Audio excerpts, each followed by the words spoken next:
जय हो विष्णु भगवान। सुख शांति सुख शांति सुख शांति। भगवान मुरली मनोहर के मुख से एकादशी के महात्म्य को सुनकर धर्मराज युधिष्ठिर ने हाथ जोड़कर कहा, मार्ग शीर्ष शुक्ल एकादशी कथा को सुनाने की कृपा करें। धर्मराज युधिष्ठिर के ये विनम्र वचन सुनकर आनंद कंद मुरली मनोहर ने कहना आरंभ किया, अब मैं आपके सामने मोक्षता नाम वाली मार्ग शीर्ष शुक्ल एकादशी व्रत की कथा को कहता हूँ। आप सावधान होकर सुनो।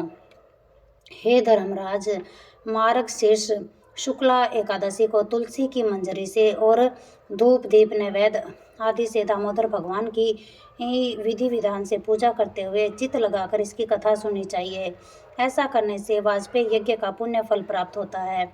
इतनी कथा सुनाकर भगवान मुरली मनोहर ने कहा कि हे राजन, अब मैं आपके सामने उस पुराणोक्त कथा को कहता हूँ जिसमें मोक्षता के द्वारा किस प्रकार राजा बैखानस के पिता का नरक से उद्धार हुआ था। हे राजन, चंपक नामक अत्यंत मनोहर नगर था जिसमें बड़े बड़े विद्वान श्रेष्ठ जन रहा करते थे। उसी नगर में एक बैखानस नामक राजा रहा करता था जो धर्म पूर्वक पुत्र की तरह प्रजा का पालन किया करता था। एक दिन का वृत्तांत है कि उस राजा ने स्वप्न में अपने पिता को नरक में अनेक यातनाएं भोगते हुए विलाप करते हुए देखा। हे राजन, स्वप्न में पिता की ऐसी बुरी दशा देखकर राजा को बड़ा क्लेश हुआ। शेष रात्रि को वह सो न सका। तत्पश्चात प्रातःकाल उठकर और शौच आदि से निर्वित होकर चंपक नरेश ने ब्राह्मणों के आगे हाथ जोड़ नेत्रों से जल बहाते हुए यह कहना आरंभ किया कि हे ब्राह्मणों, मैंने रात्रि को स्वप्न में पिता को अनेक यातनाएं भोगते हुए देखा है और वे मुझसे ये कह रहे थे कि हे पुत्र, मैं अधोगति को प्राप्त हो गया हूँ, अतएव मेरे उद्धार करने का शीघ्र प्रयत्न करो। हे भूदेवा, स्वप्न में इस प्रकार पिता को नरक में क्लेश पाते हुए देखकर मेरा चित्त चिंता की चिता पर जलता हुआ चेतना रहित हुआ जा रहा है और मुझे इतने बड़े विशाल राज्य, समस्त प्रकार की भोग विलास की वस्तुओं का सुख, धन, स्त्री, पुत्र और बंधुओं का तथा रतन जड़ित सिंहासन का सुख भी दुखदायी बन रहा है, क्योंकि जिसके माता पिता दुख पाते हो उस संतान के जीवन को धिक्कार है। अतएव हे विप्रवरो, जिस किसी दान, व्रत, तप योग और यज्ञ आदि से मेरे पूर्वजों को मोक्ष की प्राप्ति हो, ऐसे उपाय को बताए। राजा के वचन सुनकर ब्राह्मणों ने कहा कि हे धर्मात्मा भूपाल, आपका विचार अति उत्तम है और आप जैसे पुत्र उत्पन्न करने के लिए ही जननी जगत में प्रसव का महाकष्ट उठाया करती है। हे राजन, यहाँ से कुछ दूर त्रिकालदर्शा पर्वत ऋषि का आश्रम है। उनके पास जाकर आप इस समस्या पर विचार करने का कष्ट कीजिए। वहां जाने पर आपकी अवश्य मनोकामना पूरी होगी।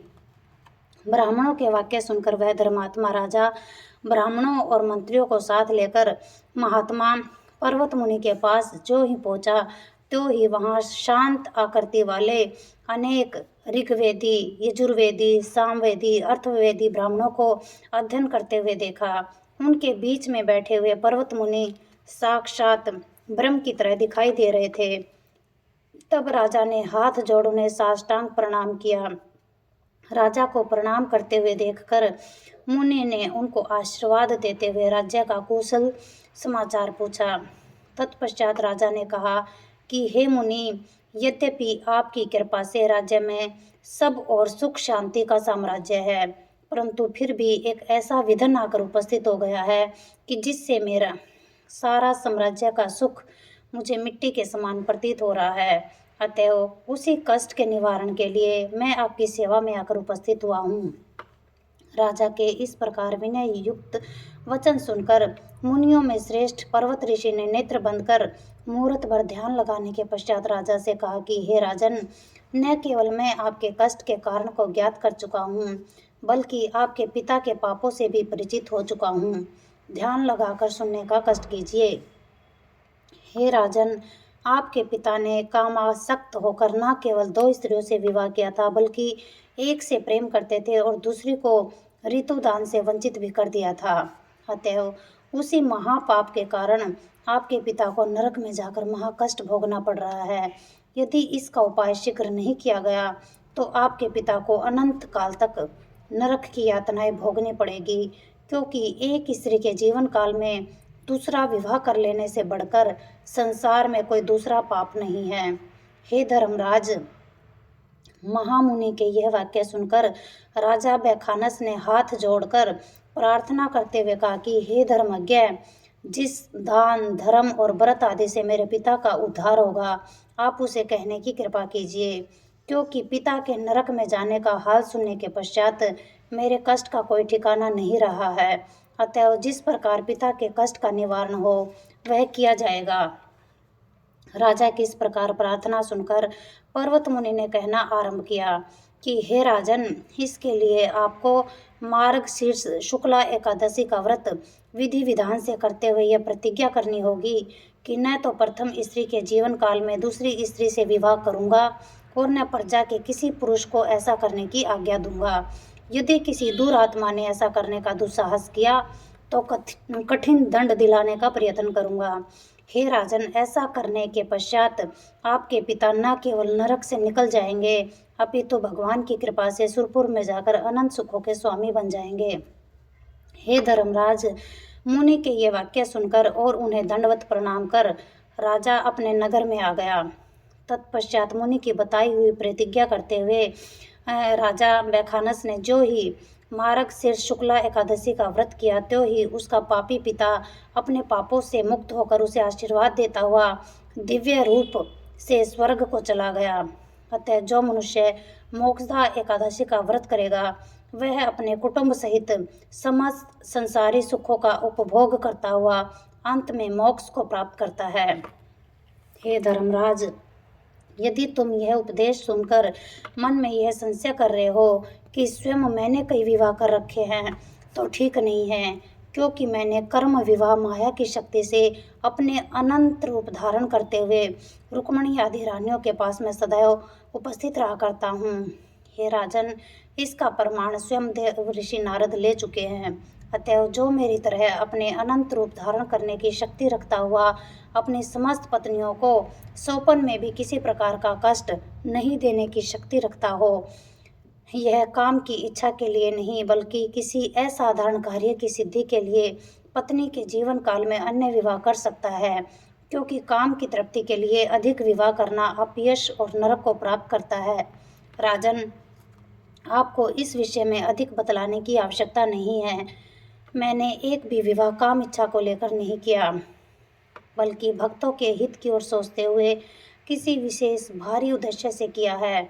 अतएव तुमको मेरे भव्य विवाह पर संदेह नहीं करते हुए सदैव मेरे मार्ग पर चलना चाहिए। ऐसा करने से न केवल आपको यश और सुख मिलेगा बल्कि वैकुंठ का पद भी मिलेगा।